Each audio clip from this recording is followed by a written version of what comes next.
Hi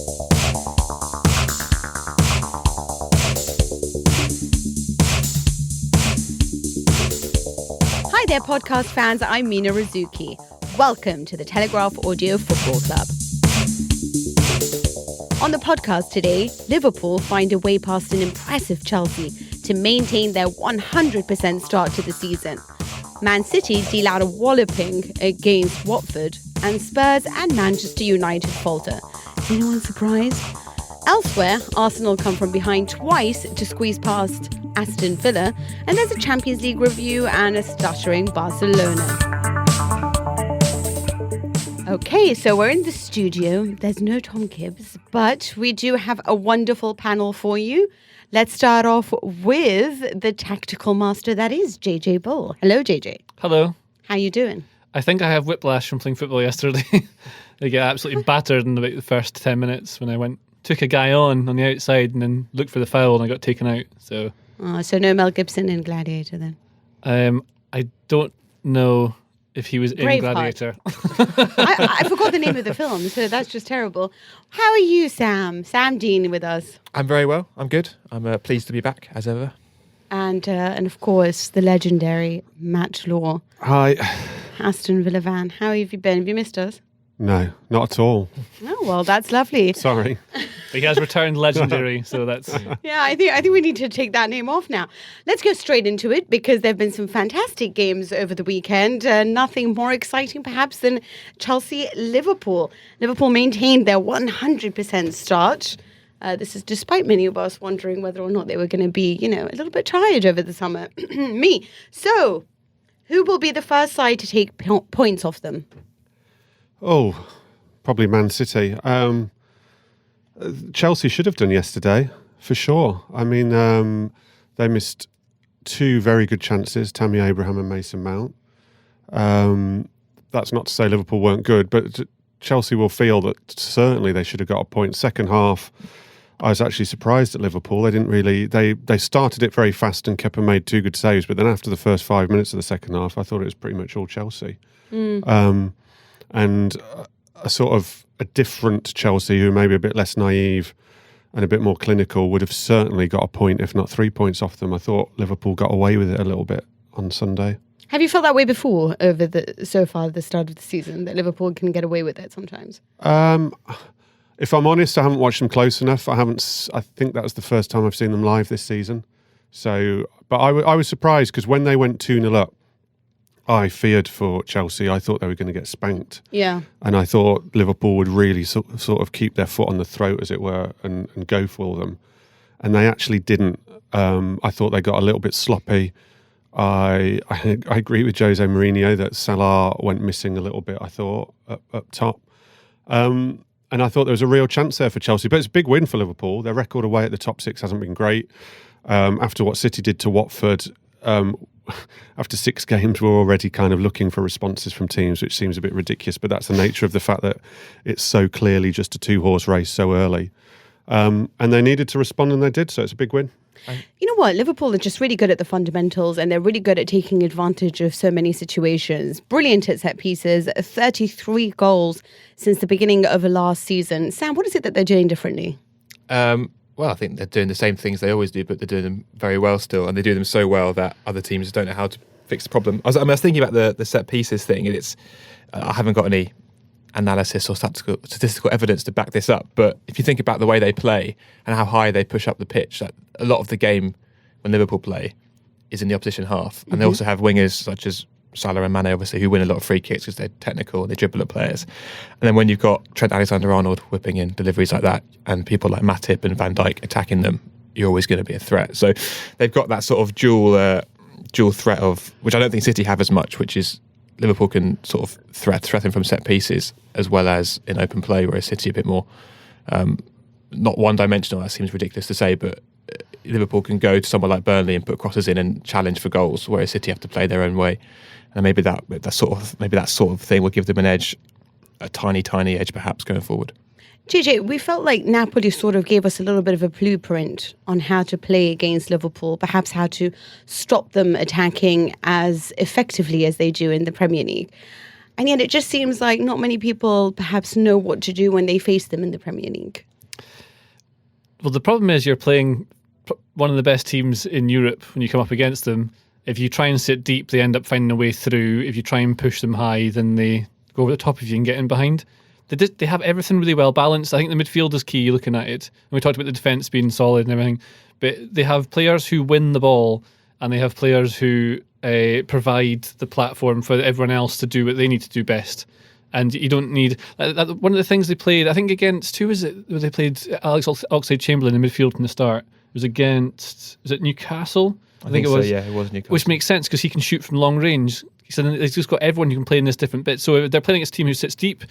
Oxlade-Chamberlain comes in, he can punt it from 20 yards and find like a decent shot on target. That gives them chances to, come onto the goalkeeper who spills it and things like that. But the way they've put that squad together is they look really good. I worry what happens in the January, February slump that Klopp's teams sometimes get. It's the only thing I think will beat them is that. I was looking at their fixture list and it's actually there isn't really like a really tough run for them until January when they've got Tottenham away, Man U at home and then Wolves away in the space of around 10 days, which actually doesn't sound that tough considering those teams' current form, but based on the last 18 months of football, that would be a really tricky 10 days for them. But before that, there's not actually a huge amount of like bad pile-ups, which sometimes you get when a lot of difficult games come along at once. And if they lose your pal Firmino, then I think they not fall apart, but they're totally different. He makes everything work for them. Yeah. Do you know what though? I watched it yesterday. I watched them quite closely.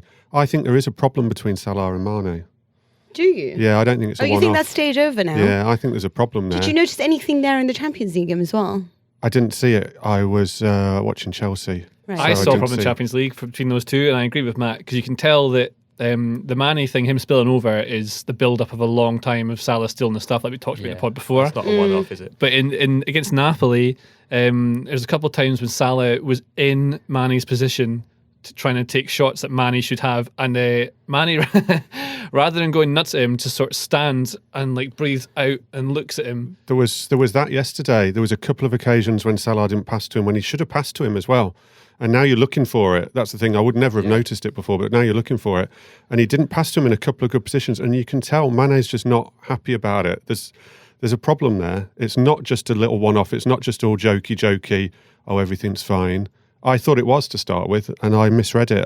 There's a problem with those two. I think as well, because Salah wants to be, I don't know if he wants to be the star, but he wants to be involved in the game. So when he goes missing, he goes looking for it. But actually what he'd be better off doing is staying in his position to draw players away from others so that other people can have the fun. But then he's not getting involved with the play as much. It's quite common with folk who are good on the ball and like to attack.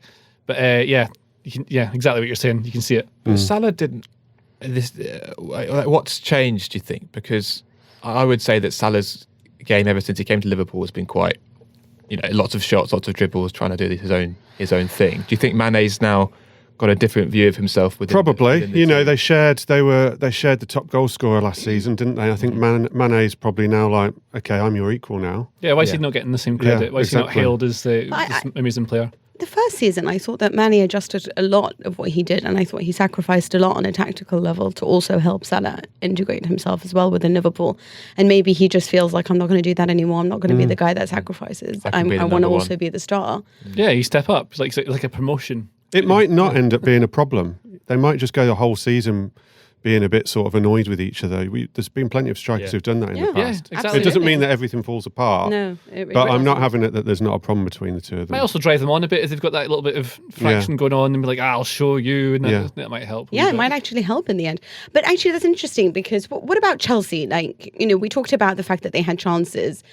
Tammy Abraham was in excellent form coming into this game, and it looked like it was really strange. He had that chance and he sort of squandered a beautiful chance. Is it that sometimes he's intimidated by certain opponents, or was it just a bad game and a one-off? No, I think that was just a good save by Adrian. Like the one he missed when he's through in goal and he's shooting across the goalkeeper. You can either go near post, which I think Adrian's got covered, or you can't really get out the far post and he didn't lift it enough. It just a miss hit. Or you square it to Mason Mount for a tap-in. Well, yeah. I thought genuinely he provided quite a good threat.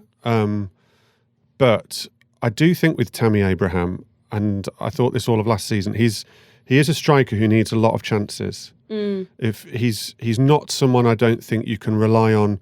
Clinical. He's not clinical enough that he'll always score his one chance in a game, and that's what he's got to add to his game. I mean, he's still young and still raw, and that might come that he becomes more clinical. I remember Andy Cole was like that for Man United, I thought. Yeah. Like another kind of poacher. And that could be, I mean, the things with he will always score goals. He gets the chances, yeah. And he will always score goals, but at the moment, the player he's at the moment, in big games, the fear will be that if he gets one big chance, he will miss it. Yeah, it's easier when it's against sort of newly promoted sides, because they will concede a lot more chances for him to really show what he can do. It's a little bit tougher against obviously better opposition. But just a final word on Chelsea. They are a very exciting team to watch. They obviously opened up Liverpool a lot from the back. They concede tons of goals and they score a lot of goals as well. I mean, where do you see them sort of ending up at the end of the season? Well, I think they've got to look at Liverpool's first season with Klopp when they took an 8th position and accepted it. And there was quite a lot of criticism around Klopp at the time about how he hadn't really improved Liverpool from Brendan Rodgers and things like that. I think I even said it. And Chelsea could easily finish 8th. I mean, I think they'll probably finish higher than that, because if Kante can stay fit, I think they'll have enough to start actually seeing off the smaller teams who they're not seeing off at the moment. But they could finish about 8th, and the test is whether they accept that. So they've now conceded 13 goals in 6 Premier League games, and that's their most at this stage of any season since 1978, which is quite eye-opening, I think, showing how much this has changed. And also their next 3 games are Brighton, Southampton and Newcastle, which you look at those 3 and think, if you're not getting, well, probably you're not getting 9 points or at least 7 points from those 3 games, then you're not going to be competing for the top 4. And I just wonder how much the mood, Matt, you'll know better than me, but I wonder how much that mood might change. I don't know. I mean, they got an amazing applause off the pitch yesterday. I think the match-going fans have bought into it. It's fun to watch. Yeah. It's fun to watch. I think they've bought into it. I think they're willing to have a season of the results are going to be iffy, but if it's going to mean these kids get a go and it's going to be exciting, then we're going to stomach it. Well, whatever problems Chelsea may have, they're not as dire as what Watford have. Manchester City obviously walloped them 8-0 and went 5-0 ahead and made Premier League history. Is this a reaction to the fact that they lost to Norwich? Is this just them being them and Watford being, I don't know, a very poor version of themselves? It's not a good time to play City. I would say that after they've just lost that game, it's a really bad time to have to play them. Yeah. So you do think it's a point to prove then? I think that's got an element to it, yeah. Here's a prediction for you, though. I'm convinced that Watford are going to do at least 3 managers this season. Quique Sanchez-Flores isn't surviving this. No chance. I mean, how can anyone? They've gone so early. I mean, it's a hard thing to get over an 8-0. Like, if I'm sitting there and I'm your president, I'm thinking to myself, I'm wondering, like... I mean, Javi Gracia's out of a job, so... Yeah, exactly. Just keep going between them until... I mean, I think it definitely is the players wanting to prove to themselves, even that Norwich game is just a freak that happens now and again. They started this right on it, but Watford were awful. It's like they turned up just like, oh, please don't hurt us. And you could see it kind of tentative, a little clever. I wonder how much of that is this is Guardiola getting Kevin De Bruyne to move out to the right wing all the time, or whether it's just because he noticed he could go there. But all he was doing was going out, drawing players out and hitting these early balls across the defence, and it was they couldn't deal with it. Watford had no idea what to do. Their fullbacks were getting torn apart. It was really funny to watch it, not for Watford fans obviously, but watching it at the time, you're just like, wow, this could be anything. This is it. Didn't anybody else feel slightly cheated that it didn't end up 10? Well, yeah, but then Aguero hit the post twice. I mean, I just mean double figures. Yeah, I felt slightly cheated that they didn't end up getting double figures. I think they should have 1 point deducted. I don't think they were even trying that much the second half either. I think it was that... This is what it is. How much is of they don't want to this? embarrass them, I think. It's the professionalism. There's like, let's not kill them. 8-0 is definitely... 5-0 after 18 minutes is definitely Exactly. embarrassing. 5 after 80 minutes, you've got to get double You might figures. as well I swear, they weren't even trying that hard. You can't do that. You can't get double figures. That's so disrespectful. Well, it should be a point deducted then. The goals were so easy. Interesting thing as well, Silva got a hat-trick, right? Playing a left forward, which is what Sterling normally does. Yeah. And it kind of shows you that Sterling is a good player. I think he's like one of the best attackers in Europe just now. But a lot of that is because of the way the team is built to give him these opportunities to score. So though he's getting tap-ins and things like that, Silva did exactly the same thing and was mad at you, got a hat-trick. I mean, are you saying that if you played left wing for City, you'd get loads of goals? And whiplash. And whiplash. But how much of this is about Manchester City being fantastic, and they are always fantastic, or is this a lot to do with the fact that Watford were the most passively defensive team I've ever seen, like barely any of them even trying at some points, you know, sort of just standing around looking to see, oh, look, nice triangles being played right around us, you know. Is this Watford capitulating, or is this Manchester City showing you the very best? I wonder whether this is Watford's... I've actually praised Watford's thing about changing managers and not being scared to, but I wonder whether it's about to really hit them this season, because I wonder now whether the players just aren't connected to anything. Why do the players care? Why should any Watford player feel invested in Quique Sanchez-Flores when they know it's just going to get turned around? And because the Chelsea players were invested. Chelsea players, it's a different thing though, isn't it? Chelsea players are at a level where there's a professional pride and they're still going for trophies. Yeah, they're playing for titles, aren't they? I still wonder whether now those Watford players, I don't really see what they've got to get invested in. Why should they care if Flores becomes another manager who's sacked? With the start they've had and the problems that it looks like there is with a few attitudes there, I possibly feel everything's now going to come back to bite Watford a bit. So you're blaming the squad and perhaps not Flores. You're not. It's hard. I mean, why did he change the centre back the partnership? You can forgive. Why would you all of a sudden just change that? You know, it was a great Cathcart performance. wasn't available or something, wasn't it? It wasn't. I don't actually know. You've got to blame the coach a bit because, you know, he set the team up. But I think, given he's only been in for his second game, I think the players' attitude has got to... If you're a professional team, however good Manchester City are, you shouldn't lose 8-0.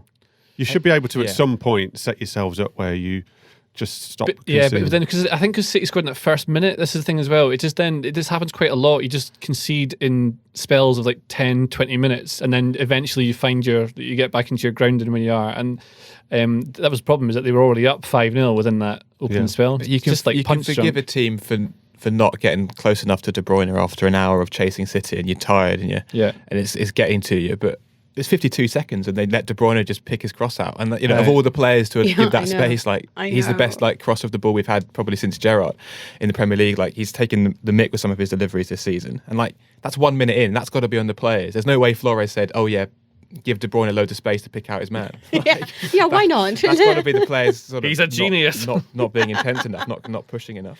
Okay, I mean, there are several teams in the Premier League that have problems, United being another one. 2-0 loss to West Ham. Before we go into United's troubles, how good are West Ham? Do you think they are a side that can, rather than Everton perhaps, and like Leicester, push for that top 6 place? I would put them in that bracket along with Leicester. Yeah, you look at their team and it's got quite a nice balance to it now. They've got sort of flair players up front and they're quite rugged where they need to be. The issue is always going to be, as it has been for them since Pellegrini came in, is consistency and how they'll just sort of play really well against a good team and then the next week just basically disappear. But I quite like the balance of the team, and yesterday you looked at their midfield compared to Man United's, and fantastic. It's just a better midfield, just better players. Even Mark Noble would get in that Man United. Yeah, Noble was brilliant. Mark Noble was brilliant. He was phenomenal yesterday. You guys made fun of me when I said that he needed to. Yeah, we did. And and you got obviously Yarmolenko's. He's a very technically gifted player who's obviously had a really impressive career, and he's now fit, doing well. They had no Lanzini yesterday, who started the season really well. JJ, you wrote about Lanzini, didn't you? He's a top player. And obviously Felipe Anderson is, I think, quality when he's on his game. I've seen him about 10 times, and half the time he's been terrible, and half the time he's been amazing. So when they're all up for it and on it, as they were yesterday, I think they're a match for pretty much anyone. Right, so that's enough love for West Ham. Now let's start with the hate for United. Oh, I'm just lying. What's going on there? Because I look at this team and I don't think it's that bad. The players aren't good enough. But it is that. It is that, yeah. So like Solskjaer is relentlessly optimistic, and he has to be like, if you are a negative coach, you breed negativity in your players. So he doesn't do that. So he constantly talks them up. But is it now coming across as slightly delusional? I think there's a point now where he might start to realise he's going to look stupid, because if they keep letting him down, he keeps backing them up. It makes him look like he's a fool to pick them. But this is exactly what happened with Louis van Gaal, exactly what happened with Jose Mourinho as well. And eventually they both started throwing players under the various buses they've been trying to park. And the reason Mourinho had them, they were boring to watch Mourinho, they're terrible, but he made them really, he's a very pragmatic coach, but he made them very defensive because they didn't have players good enough to defend properly if they opened up. Yep. So if they go on the attack and turnover possession, and the opposite team comes at them, they don't have centre backs who can deal with it, and they just make individual errors as well. And you see, like, teams are actively targeting Victor Lindelof now with like high balls towards him because they know he can't read it properly. Harry Maguire can't fix everything. Wan-Bissaka is young and should be learning next to someone who can tell him where to go. Lindelof's next to him. He's learning. He's about 23, 24, I think, something like that. Yeah. He's still learning. Ashley Young should be nowhere near the squad at this point. He's old. He should be in the dressing room, helping, trying to get a mentality going, but he's on the pitch. Like, one of his first involvements was to punt out a play with a 70-yard pass. It's awful. In the first 10 minutes yesterday, Maguire had accidentally kicked the ball out for his own corner. Wan-Bissaka had fallen over his own feet, and I think Lindelof had sort of skied a pass literally into like row F, and that's at West Ham. That's saying something. Like Juan Mata was good 7 years ago, so he's one of them. Yeah. Like, they rely on him as a creative player. Rashford does the hard things well, but the simple things kind of rarely or kind of badly. He doesn't make runs to the front post to attack the ball. He waits for it. He doesn't seem to be in the right place to get poachers goals. He tends to just run onto something and create. I think he's a good player. Daniel James is still learning. Andres Pereira, he's going to be anonymous in La Liga in a couple of seasons. Yeah. It's the players who aren't there. I still think Solskjaer is a good coach, maybe not an elite, like top level one, but he can maybe prove he can get there with the right players. But he needs another 2 transfer windows. The dressing room isn't there. The mentality isn't there to bring these young ones through. Of that starting 11, I think Matt has won the league. Matic has won the league. Young has won the league, and so has De Gea. And like, you don't want any of them in your first team. Apart from De Gea. Obviously, there's a lot of talk about Pogba all the time, and he's never been consistent enough for what he's supposed to be.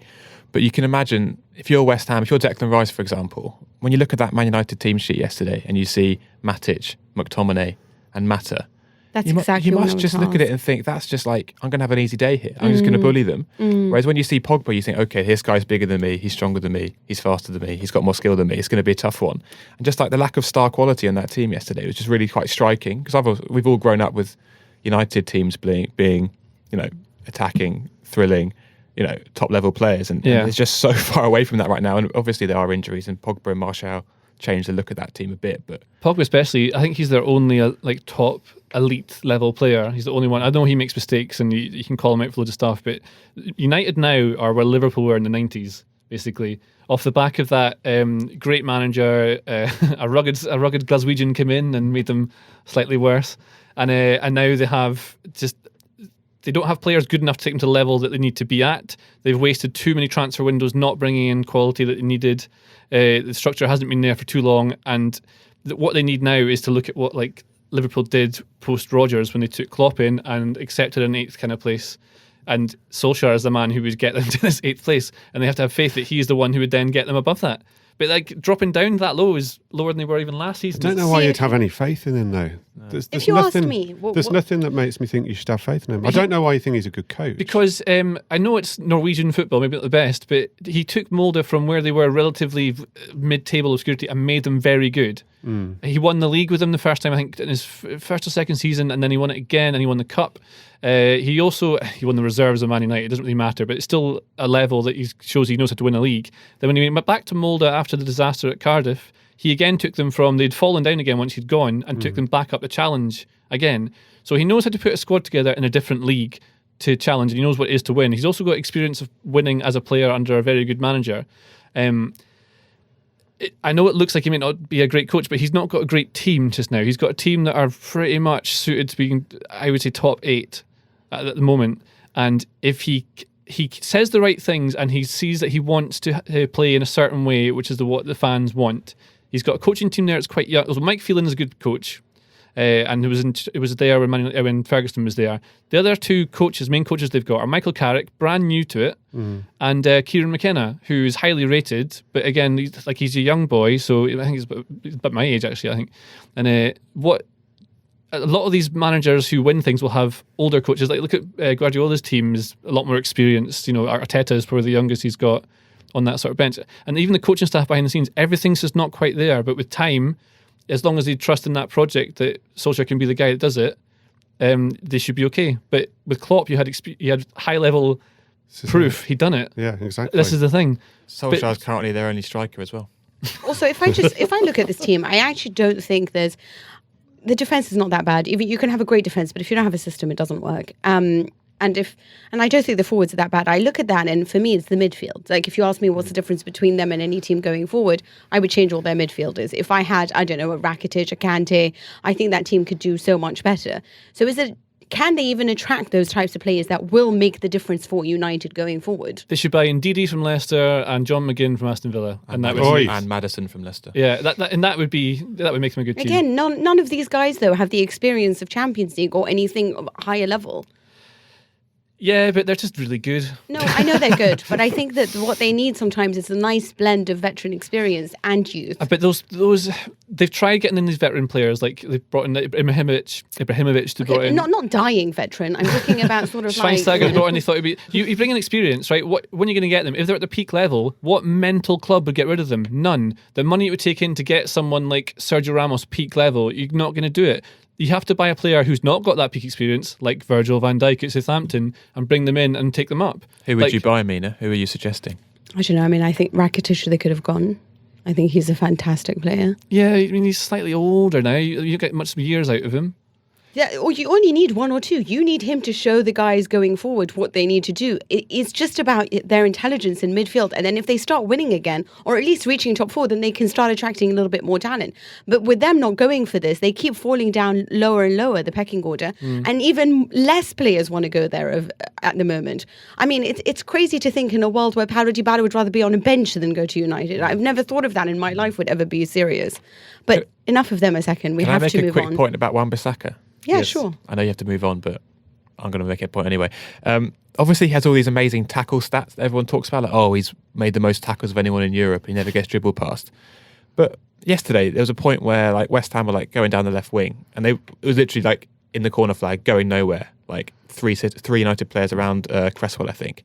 And Wan-Bissaka just came in and did this amazing slide tackle and gave West Ham a throw in. I'm like, what? That wasn't good defending. And the people are like, yeah, he's got great tackle stats, but like. That's actually not good defending. It was more, if he just sort of stood him up, he couldn't have gone anywhere. They would have won the ball back. That's the thing. If you play Sunday League, you can have the best game and not give the ball away even once, but no one thinks you've done well until you've taken someone out. You see, in Italy, we look at tackle stats as meaning that you were in the wrong position, so that you had to commit a tackle. Exactly. The old cliche. What was it? Was it Maldini? Absolutely. Was it Maldini? One who said, if you make a tackle, you're obviously in the wrong position to begin with. Yeah. Spurs. Going to finish third. Like, what? This was such an interesting game. How much of that can be attributed to VAR, or was it just Spurs being Spurs? That's a good question. They've surrendered leads in 3 of their last 4 games. I know, it's looking pretty bad for them. Very Spursy. They've not won away. Another midfield problem there. There doesn't seem to be much of a filter on a defensive level. Well, they've got no width. That's their problem. So before January last season, they had the best away form in the Premier League. Since January, they've only won once, which was against Fulham, which was in January. And what changed in January? They sold Moussa Dembele. So I would suggest. So that's the resolve. My theory, I would suggest, is that the lack of control in midfield and lack of sort of players to absorb pressure, because Harry Winks is very good on the ball, but he's struggling to do the defensive work. The lack of midfield sort of control is a big part of the problem. I think there's a mentality problem as well. You know, we talked a lot sort of around the transfer window about all these players they've got who are coming to the end of their contract now. How many are as motivated as they used to be? You know, you've got 3 guys who from January can start speaking to clubs overseas. You've got other guys like Dyer and Dele Alli who just aren't around it at the moment, and you wonder what their mentality is like. You've got new players coming in who need a bit of time. You've got other people just looking stale. The away form just seems to sum up the mentality. They might have hit a ceiling as well. That Champions League final was that they didn't win that, and that's sort of the point now. And you think, we're not, if you're Harry Kane or Christian Eriksen, you think, I'm not going to win the league here ever. I want to do that. I'll go somewhere else to do that. I'm probably going to win the Champions League again. I won't get to this ridiculous height again.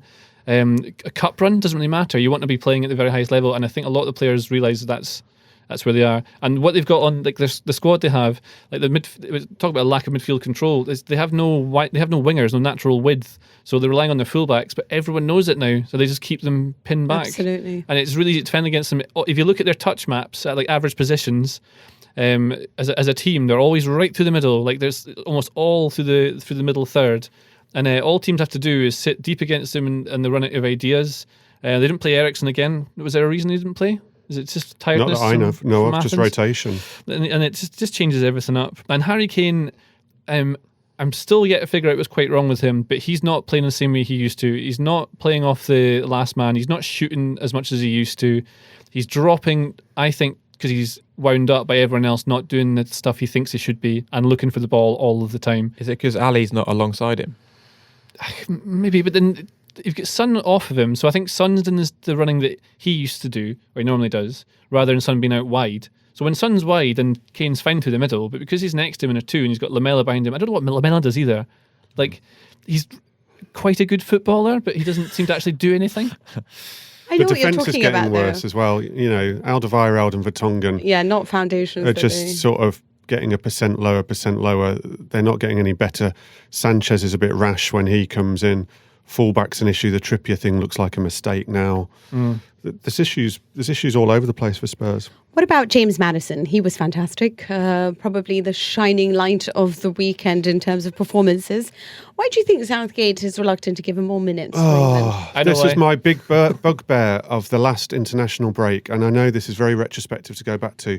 Yeah. But how could Southgate give Alex Oxlade-Chamberlain 13 minutes off the bench against whoever it was, however many goals we were up, and not have a look at James Madison? I Is just it do not because- get it. Is it because off the ball, James Madison is not the I player don't that care. he At the wants? time, we were about 4-0 up.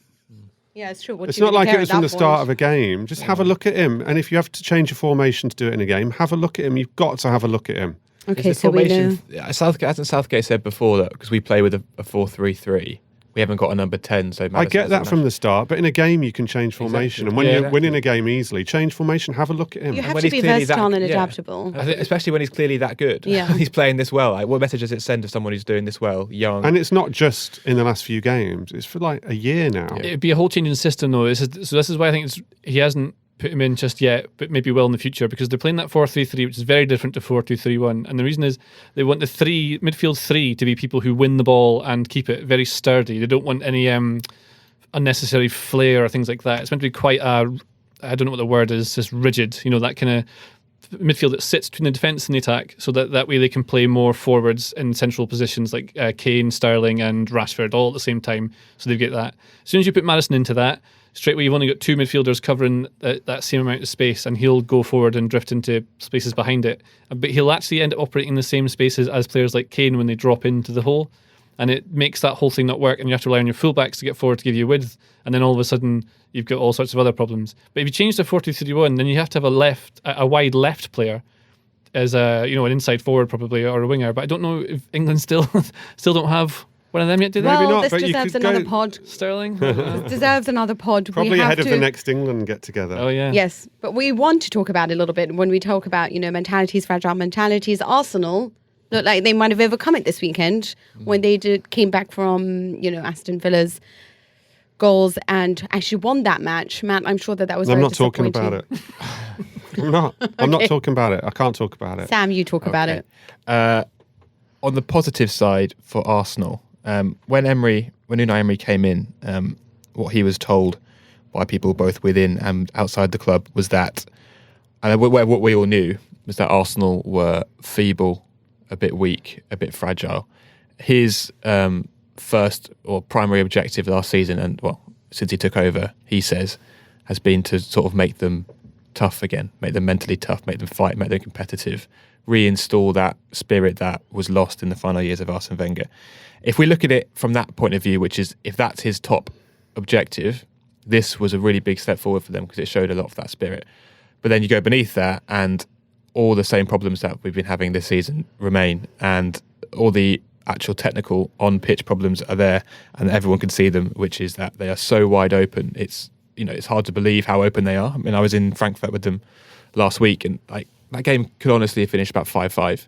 And the same applied for the Watford game the week before. And yesterday, it looked like, I mean, in the first half, Villa were just like, Grealish and McGinn just had literally the whole pitch to run around in. And it's clearly an issue with Xhaka playing as a holding midfielder, as it has been for a while. And I don't think, however great Guendouzi is, and he was probably the key man in the comeback yesterday, and he was the key man against Spurs 2 weeks ago as well. However good he is, he's not disciplined. He's sort of quite a free-spirited. Out of position all the time. He's running around like mental, which is great when you're chasing a game and he's winning all these tackles and putting all these crosses in and stuff. But when you're trying to control a match, we're talking about control and Spurs, and when you're trying to sort of dominate a game the way that Arsenal probably should be doing against Aston Villa, he's clearly not helping either. So there's a lot of issues for Emery to solve there. And it seems that signing Nicolas Pepe has made them more open because they've got more attackers on the pitch, whereas last year he basically just played Lacazette and Aubameyang, and the rest just did the work behind them. So there's a lot of issues with balance and all that going forward. But as we say, if your main objective is to toughen you up, then this is a massive step forward. Is there a question of balance when it comes to Wolves? They're still without a win. Last team that I'd like to talk to you about. Obviously, Palace got the goal, should have probably had all 3 points, but then Wolves managed to rescue a point. We know that Palace has a few issues in scoring goals, from Schlupp and Benteke taking too many touches or whatever it may be. But what about Wolves? What's going on there? They were so brilliant last season and they're still without a win.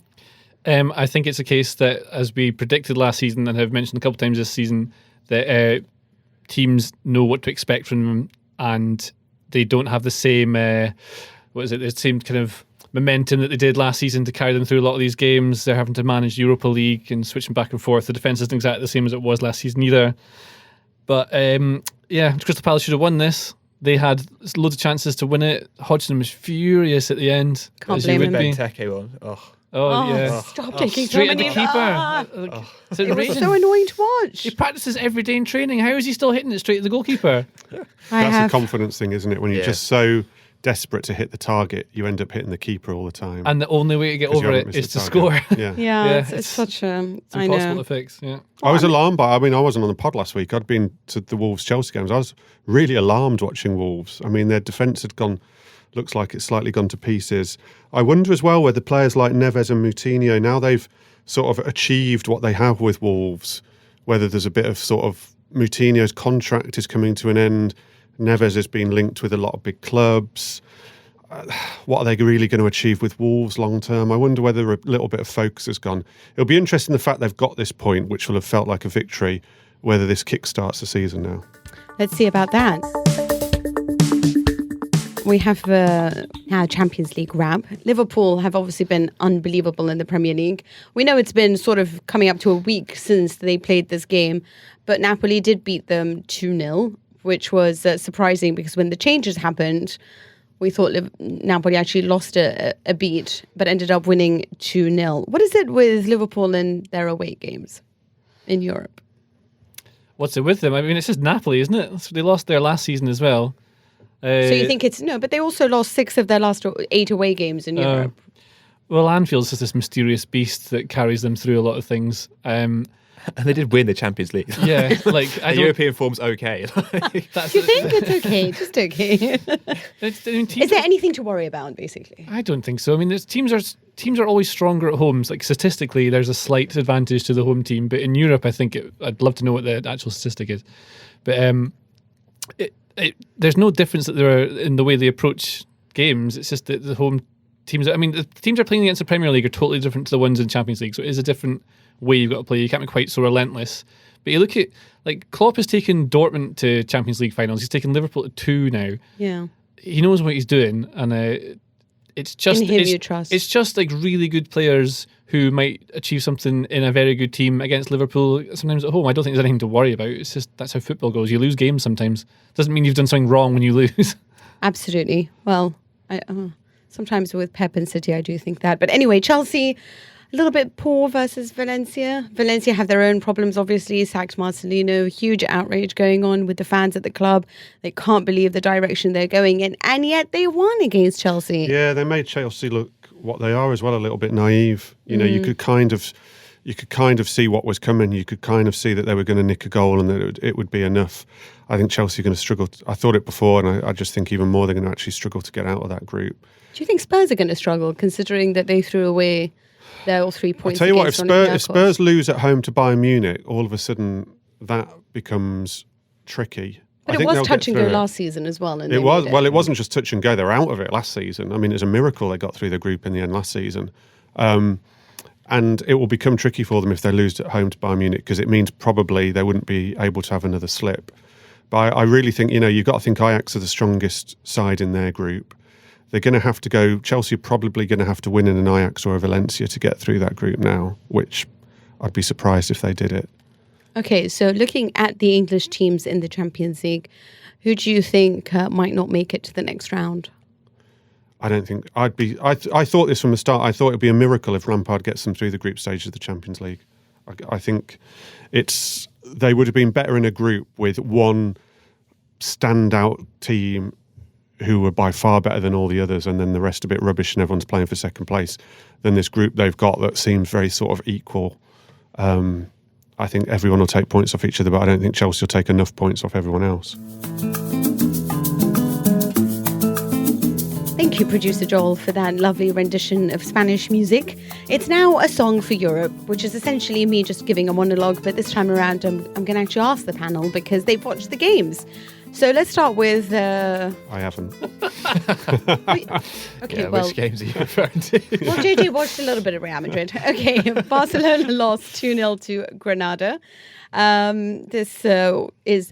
question is, this must be the worst result for some time. How did it happen? And Granada were top of the league momentarily, at least on Saturday.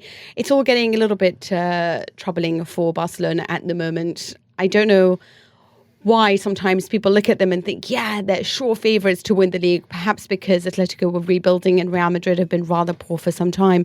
But the essence of it is that I'm not entirely sure Barcelona are very well run or very well balanced, and I don't think that they've made the right purchases over the summer. So this result condemns Barcelona to what is, I think, the worst start to La Liga for 25 years. They're now, I think, in 8th. Mm-hmm. There's noises about, very exciting noises, that Xavi might be getting lined up to come in. Wouldn't that be good? He's been managing Qatar, yeah? With his attitude, I'm He's not entirely sure. in Qatar. In Qatar, that's what I mean. Yeah, sorry, in Qatar. Yeah. But yeah, I do. Everyone keeps saying that, oh, Madrid are in crisis. Zidane's going to go. I was like, oh, they're actually 4 points clear of Barcelona. Yeah, this is exactly the brilliant point that you just made, Sam, because I always feel like with Madrid, they're always sort of disappointing in everyone's eyes. Zidane is a rubbish coach because Di Matteo also won the Champions League. Isn't that true? People don't rate him, but when we look at Barcelona, and despite the fact that these guys keep bringing in players, trying to go for Neymar, practically try to sell off their entire squad to do that. Oh, we'll give you these 3 players in return for Neymar. Obviously created issues in the dressing room. There isn't any consistency. Valverde is one of the highest paid coaches, I think the second highest paid in Europe. He's on, 23 million. And his position looks terrible, especially when we see what happened as well midweek in the Champions League for them against Dortmund. How Dortmund didn't win is beyond me. But there are serious problems there in Barcelona. And I think that this needs to be something that they need to address. They're winless away in the league, and now this stretches back to April. They're blunt in attack. Why did they sign Griezmann? I think I've said this before on the podcast, but he just plays in the same position as Messi, which is off the front man, left-footed, diminutive. No, he plays as a striker to the middle. And he was available for the price he was at. And then Suarez is, I don't think he's the player he was, Suarez, now. And you've got... Suarez needs to go. Yeah. Griezmann's not a Suarez replacement. He's more of a... He plays as a 9, yeah. He's a great 9. Mm. I think that's a great position for him. I think Griezmann is a great player. When he won the World Cup, he played off Giroud. He played off Costa. No, he's multi-talented. He's obviously very good. Talented, but I think that he was one of the best players in La Liga. I think it made perfect sense. It doesn't make sense if you're also going for Neymar though, because then what you have is an overload going forward, and then not enough balance in the rest of the team. But despite that, everyone keeps talking about the crisis going on at Real Madrid. We know that they were defeated midweek. JJ, you thought they were rather poor against PSG. Madrid were absolutely rotten against PSG. Thomas Tuchel's got PSG. It seems sorted out as the midfield being nice and balanced and full of energy. Idrissa Gueye was really good as well, the kind of player they needed. And that's without Neymar and Mbappe and Cavani as well. Icardi was kind of anonymous, but I thought... It's always anonymous. I thought he was... I think PSG were good, but Real Madrid looked nothing like Real Madrid to me. Well, if we talk about Barcelona being a little bit poor to the start of the season because they have had Messi injured, Real Madrid have really just had this transfer window where they finally made purchases over many years now. James Rodriguez and Thibaut Courtois have been their only purchases really since 2014 that of high value. This summer, they've made a few of them. But again, we're talking about a team that has a little bit of an aging midfield and has the same players. There hasn't been too many refreshing sort of legs coming in of great power other than Eden Hazard, who has been injured at the start of the season. They lost Cristiano Ronaldo, which is huge in trying to change that. And despite all of that, and how many people talk about crisis and Zidane underperforming, they are top of the league, on level on points with Athletic Bilbao. They are a team that, when they want to, can still do it. They've managed to go to Sevilla in the Sánchez-Pizjuán, which is a very hard stadium, and they haven't collected a win there for so long, and they managed it on this time round with Karim Benzema. They're still a team that is a little bit scary, but you have to understand that sometimes things take a while to recover, and it takes time to recover from losing Ronaldo. If they want... I don't know what's going on with him in Juventus, but Juventus won, obviously, over the weekend.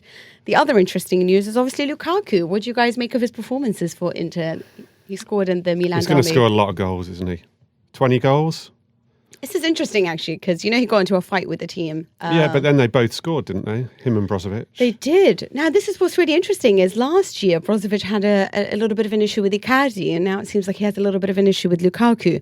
So apparently, or according to Gazzetta dello Sport, their midweek performance in the Champions League resulted in Lukaku at half-time saying that Inter needed to be more courageous going forward to put him in the right places. Brozovic took issue with that, and apparently they had a little bit of a tete-a-tete. But like you said, maybe this isn't a problem, or maybe this will be. I don't know how it will be going forward, but it's worth mentioning that Milan are a hideous side this season. And, and they do have a coach who he's really famous for his plan A, but he can't play his plan A at the moment because the team isn't set up for him. And he's trying a plan B, plan C. So it's a bad team. So Inter winning it, you reckon Inter will win the title, don't you? I've thought that from the start, just because of Conte. He's one of the closest modern day coaches at the moment who I just think's a guarantee. So Conte will win over You Juventus. guarantee he's going to win a trophy. Yeah. If you look back what he did with Chelsea now, history, it is a miracle. It's an absolute miracle what he did with Chelsea. And I see the he's Italian just national team as well. Yeah. Like, close whatever to you a think of miracle. him and whatever you think of the fact that in 2-3 years it will all blow up and go mad, he's an absolute guarantee of silverware. It's a miracle what he did at Juventus as well at the start. Yeah. I mean, what he built there was nothing short of astonishing. But what he did in Europe is exactly a very Antonio Conte thing with what Inter's performance But was. you'll know far better than I would. Surely Inter fans would write off the Champions League to win Serie A this season. Oh, absolutely. I think most of them would give their, Napoli would do anything as well to win the league. So, but whether or not they can overcome a Ronaldo, Ronaldo's Juventus is the interesting point. But it is Sarri. He's still trying to get to grips with it. So we never know. But I agree with you. My money's also on Conte. Didn't Ramsey score? Aaron Ramsey? Ramsey did score, deflected shot. Up and running. It is Hellas Verona, so let's not get credit. Monaco still haven't won, have they? Don't think they've won a game yet this season. I'm pretty sure Monaco was... Yeah, Jardim, genius. He is a genius. He's not a genius. He is. He's absolutely a He's a genius. Have you complete seen the fraud. team? Have you seen how many players they've bought for him? Oh my God. Have you seen how None he's of which he's ruined picked. They're all Monaco? Thierry Henry's picks. No, they're not. Yes, they are. No, they're not. Yes, they are. You They're not. think he wanted Fabregas?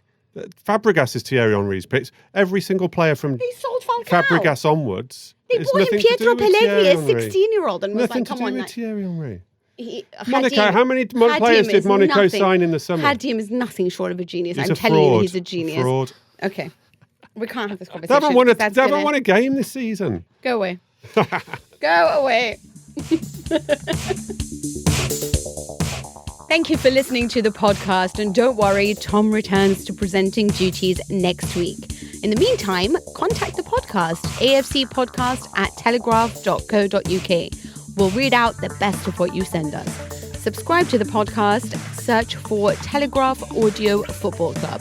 Thanks to Joel Grove on the button, and thanks to you for your company. I'll talk to you again soon.